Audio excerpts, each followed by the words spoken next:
அஸ்ஸலாமு அலைக்கும் வரஹ்மத்துல்லாஹி தஆலா வபரகாத்துஹு. நபிகள் நாயகம் ஸல்லல்லாஹு அலைஹி வஸல்லம் அவருடைய காலத்தில் ஆயிஷா அம்மையார் அவர்களும் நபி ஸல்லல்லாஹு அலைஹி வஸல்லம் அவர்களும் பயணம் மேற்கொண்டு திரும்புகையில் ஆயிஷா அம்மையாரை விட்டு நபி ஸல்லல்லாஹு அலைஹி வஸல்லம் அவர்கள் வந்து விடுகிறார்கள். இந்த நேரத்தில் அவர்கள் தன்னந்தனியாக மாட்டிக்கொண்டு இருக்கிற பொழுது அவர்களுடைய பழக்கத்தின் அடிப்படையில் ஒரு சஹாபி ஆயிஷா ரலியல்லாஹு அன்ஹா அவர்களை பத்திரமாக ஒட்டகத்தில் ஏற்றி அவர்களை திரும்பியும் பாராமல் கொண்டு வந்து வீட்டிலே விட்டு விடுகிறார்கள். இந்த நேரத்தில் ஒரு வதந்தி பரவுகிறது. ஆயிஷா அம்மையார் அவர்கள் அந்த சஹாபியோடு தவறு இழைத்து இருக்கலாம், நம்மால் சிந்திக்கவே முடியாத ஒரு விஷயத்தை அவர்கள் செய்தியாக்கினார்கள். அந்த நேரத்தில் நபி ஸல்லல்லாஹு அலைஹி வஸல்லம் அவர்கள்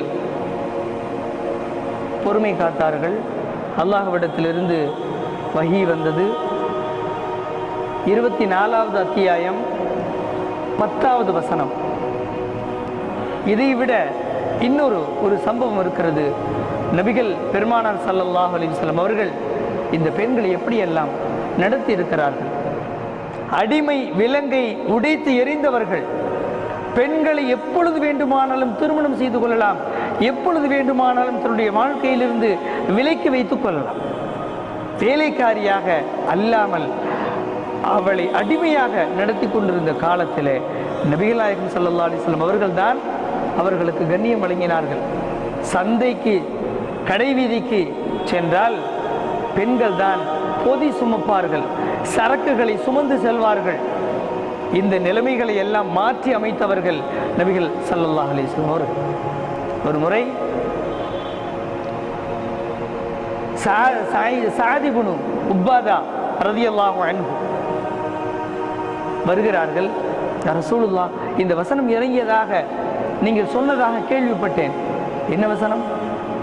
தன்னுடைய மனைவி, யாராவது தன்னுடைய மனைவி வேறு ஒரு ஆணுடன் தனி அறையில் பார்த்தால் தவறிழைத்து விட்டால் என்ற எண்ணம் ஏற்பட்டால் அந்த தவறை, அந்த குற்றத்தை நிரூபிப்பதற்கு 4 சாட்சிகள் வேண்டும் என்று குர்ஆன் சொல்லுகிறதாமே. அப்படி உதாரணமாக அவர்கள் சொல்லுகிறார்கள், சயீத் இப்னு உபாதா என்னுடைய மனைவி தவறு செய்வதாக கண்டால், என்னுடைய மனைவி கண்ணியமானவள், ஒரு கால் குர்ஆன் சொல்வது போல கண்டால் நான் 4 சாட்சிக்கு எங்கே போவது என்று சொல்லிக் கொண்டிருக்கும் பொழுதே உமைர் இப்னு ஹிலால் இப்னு உமைர் ரலியல்லாஹு அன்ஹு ஓடோடி வருகிறார்கள். இதற்கு பதில் சொல்வதற்கு ஸல்லல்லாஹு அலைஹி வஸல்லம் அவர்கள் ஆரம்பிப்பதற்கு முன்பே ஹிலால் இப்னு உமைர் வந்து சொல்கின்றார்கள், யா ரசூலுல்லாஹ், என் மனைவி தவறிழைத்து விட்டாள், எனக்கு துரோகம் செய்து விட்டாள். அந்த துரோகம் என்னவென்றால் வேறு ஒரு ஆடவனுடன் நான் பார்த்தேன், நான் என்ன செய்ய வேண்டும்? என்னிடத்தில் 4 சாட்சி இல்லை. உடனே அல்லாஹ் தஆலா ஒரு வசனத்தை இறக்குகிறான். அந்த சபையில் ஜிப்ரீல் அலைஹிஸ்ஸலாம் அவர்கள் நபி ஸல்லல்லாஹு அலைஹி வஸல்லம் வந்து இந்த வசனங்களை சொல்கிறார்கள். 24வது அத்தியாயம் 6வது வசனத்தில் இருந்து 12வது வசனம் வரை நாம் எடுத்து படித்தால் நமக்கு புரியும். யாராவது ஒரு மனிதன், ஒரு ஆண் தன்னுடைய மனைவி தவறு செய்ததாக உறுதியாக நினைத்தால், அவள் அதை மறுத்தால், நான் தவறு செய்யவில்லை என்று மறுத்தால் என்ன செய்ய வேண்டும்? அதற்கு என்ன தண்டனை குர்ஆன் சொல்லுகிறது. இதே அத்தியாயம் 24வது அத்தியாயம் 4வது வசனம் சொல்லுகிறது, யாராவது தன்னுடைய மனைவி அப்பட்டமான அவதூறு பரப்பினால் எக்காலத்திலும் அவருடைய சாட்சியை நீங்கள் ஏற்றுக்கொள்ளக்கூடாது என்று குர்ஆன் சொல்லுகிறது. அந்த குர்ஆன் வசனங்களிலே தொடர்ந்து சொல்லுகிறது, இனிமே யாராவது ஒருவருடைய மனைவி தவறு செய்தால், அந்த தவறு நிரூபணம் செய்ய முடியாவிட்டால், அந்த தவறு செய்யவில்லை என்று மனைவி மறுத்தால், நீங்கள் செய்யவது என்னவென்றால் 4 முறை சத்தியம் செய்ய வேண்டும். அந்த ஆண், நான் சொல்வது சத்தியம், என் மனைவி தவறு செய்தது சத்தியம், ஒரு கால் நான் சொல்வது பொய்யாக இருந்தால் அல்லாஹ்வுடைய சாபம் என் மீது ஏற்படட்டும் என்று 5வது முறை சத்தியம் செய்து சொல்ல வேண்டும். அதற்கு பிறகு அந்த பெண் நான் தவறு செய்யவில்லை சத்தியமாக என்று 4 முறை சத்தியம் செய்ய வேண்டும்.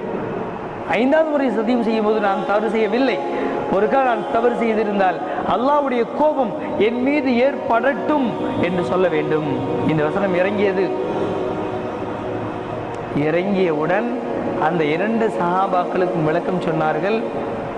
4 சாட்சிகள் நீங்கள் கொண்டு வர வேண்டாம், இந்த சத்தியத்தோடு நீங்கள் உங்களுடைய காரியங்கள் முடிந்துவிடும். 5 சத்தியம் செய்ய வேண்டும். 4 வெறுமனை சத்தியம், 5வது சத்தியத்தில் ஆண் தன் மீது சாபத்தை ஏற்றுக்கொள்ள வேண்டும், பெண் தன் மீது அல்லாஹ்வுடைய கோபத்தை ஏற்றுக்கொள்ள வேண்டும், இதோடு முடிந்து விடுகிறது என்று சொன்ன பிறகு ஹிலால் இப்னு உமைர் அவர்களையும் அவருடைய மனைவியும் பிரித்து வைத்து விட்டார்கள். எந்த பெண்ணையும் இஸ்லாம் குறைவாக கூட நினைக்கக்கூடாது என்று சொல்லுகிறது, கண்ணியமாக நடத்த வேண்டும் என்று சொல்லுகிறது. அவர்களுக்கு சகல வாழ்க்கையின் பல பகுதிகளிலும் நீங்கள் உதவி செய்ய வேண்டும் என்று சொல்லுகிறது. எனவேதான் திருமணம் செய்த பிறகு அந்த திருமணத்திலே ஆணுக்கு சில பொறுப்புகள் வழங்கப்படுகிறது. நீ உன் மனைவிக்கு உடை, உணவு, இடம் கொடுக்க வேண்டும். இந்த பொறுப்பு பெண்ணுக்கு கிடையாது. இஸ்லாம் பெண்ணுக்கு சில சலுகைகளையும் வழங்குகிறது. ஆகவே அல்லாஹு தஆலா குர்ஆன் ஹதீஸை அறிந்து கொள்ளக்கூடிய வாய்ப்பையும், இஸ்லாம் உண்மையாகவே பெண்களுக்கு உரிய இடத்தை வழங்கியிருக்கிறது, சரியான மரியாதை கொடுத்திருக்கிறது என்பதை புரிந்து கொள்ளக்கூடிய வாய்ப்பையும் அல்லாஹ் நம் எல்லோருக்கும் தந்து அருள் புரிவானாக. அஸ்ஸலாமு அலைக்கும் வரஹ்மத்துல்லாஹி தஆலா வபரகாத்துஹு.